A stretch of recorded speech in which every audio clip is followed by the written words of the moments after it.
il y a autant les, les, euh, euh, les influences dites familiales que l'intérêt pour la chose publique. Parce que d'une part, mon père était lui-même lui-même un fonctionnaire euh, euh, euh, qui travaillait aux, aux affaires internationales, mais pour euh, le, la- le Québec en tant que tel,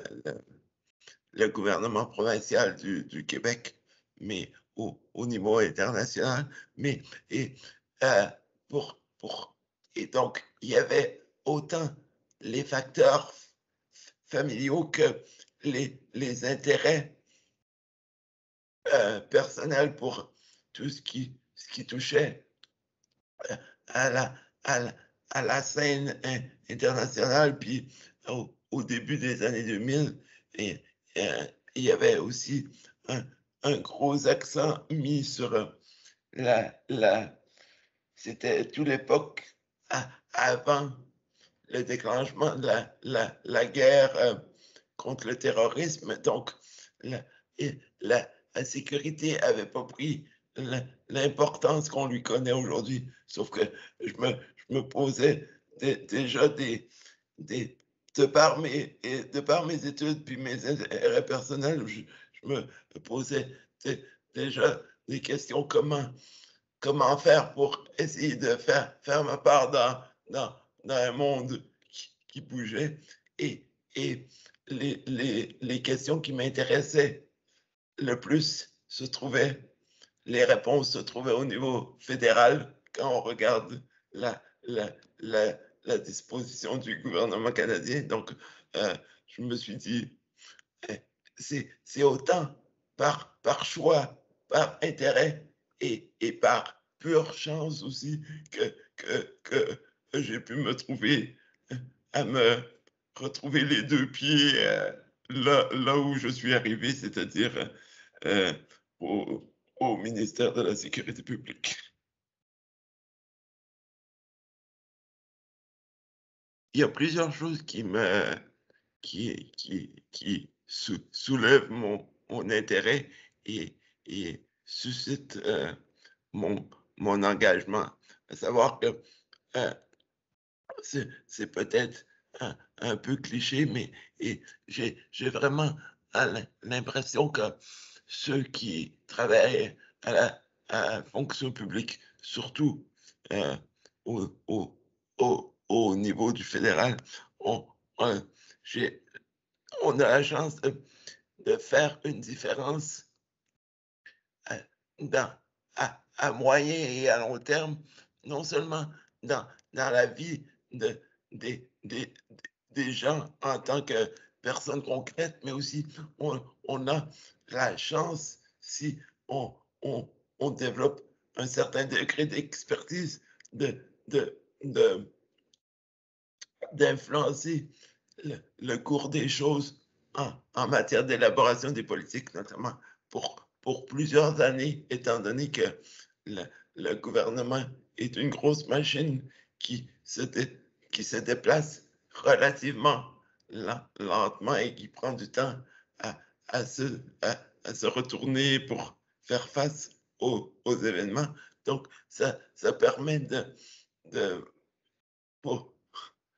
pour le meilleur et pour le pire, d'avoir un,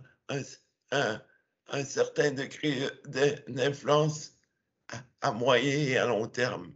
Donc, si on a des bonnes idées ou bien qu'on veut faire des tentatives pour régler des problèmes spécifiques, on, on, on, on a cette chance. Euh, il y aurait, il y aurait trois choses que je voulais dire. C'est euh, ne, ne, ne, ne pas se décourager, premièrement, parce que le, euh, à, à mon époque, en 2008, le, le processus d'engagement lui-même prenait au minimum une bonne année complète. Donc, fallait avoir le cœur bien accroché. Et, euh, euh, mais aussi, ne, ne pas avoir peur de, d'être, de- de- d'avoir la conviction, ou d'avoir un élément singulier à apporter et ce pourquoi on peut avoir une, une contribution, une contribution originale et, et euh, c'est pas nécessairement par des études particulières ou spécialisées dans des domaines particuliers. Ça peut être aussi bien une,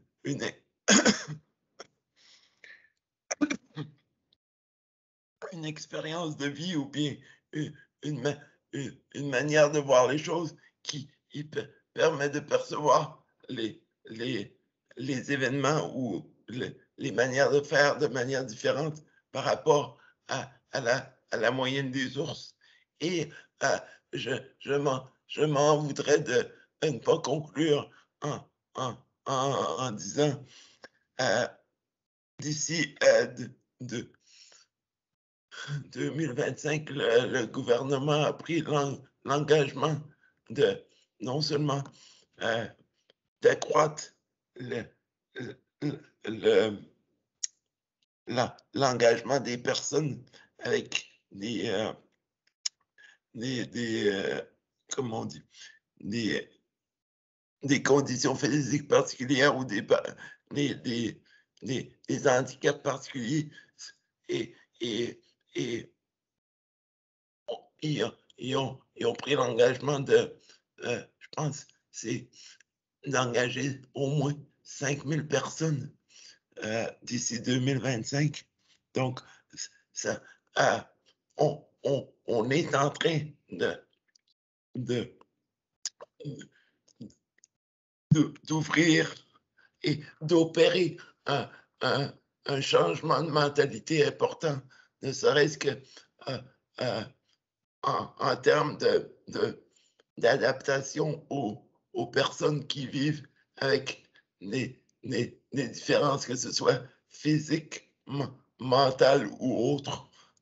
Et donc, et, et je crois en ce sens que la pandémie a été utile, en ce sens que euh, avant la pandémie, c'était plus une approche égalitaire, c'est-à-dire à peu près tous dans le même moule avec le petit cubicule, le petit ordinateur et ensuite on vous lâche dans la nature puis débrouillez-vous pour, pour connaître le système. Et puis mais maintenant, je dirais que même si le travail se fait de la maison, il y a beaucoup plus de flexibilité en termes de gestion et en termes d'expérience et en termes de processus de travail, ce qui ouvre la porte à, à, à, à, à intégrer davantage de personnes en situation de handicap, si vous voulez. Et de mon point de vue, je crois que c'est non seulement souhaitable, mais c'est un effort qui doit continuer.